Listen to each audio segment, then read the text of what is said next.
ও বান্দা, আমি তো রব্বুল আলামিন, কেন ভুলে গেছিস আমাকে? মা গাররাকা বিরাব্বিকাল কারীম, মা গাররাকা বিরাব্বিকাল কারীম। যারা 2 মিনিট ভালোবাসে তাদের জন্য তুই কলিজা কাইটা দেস, আর আমি যে 24 ঘন্টা তোরে ভালোবাসি, যত্ন নিই, আমার কথা কি তোর একবারও মনে পড়ে না রে বান্দা? একবারও কি মনে পড়ে না?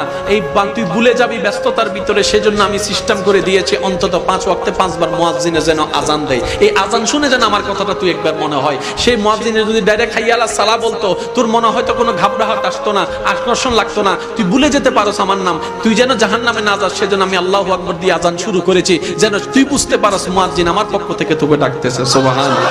ও বান্দা, মা গাররাকা বিরাব্বিকাল কারীম, আমি কি তোকে সকালে নাস্তার ব্যবস্থা করে দিই নেই? তোর বউয়ে, তোর মা, তোর বোনে হয়তো রান্না করেছে, রেডি করেছে, কিন্তু নাস্তার রিজিকটা তো আমি দিয়েছি। পাউরিটার রিজিক হওয়া তো আমি দিয়েছি, পানিটা তো আমি দিয়েছি, খাবার নিয়ামত তো আমি দিয়েছি, পাকস্থলী তো আমি দিয়েছি, হজম শক্তি তো আমি করিয়েছি। বান্দা সুবহানাল্লাহ। ও বান্দা,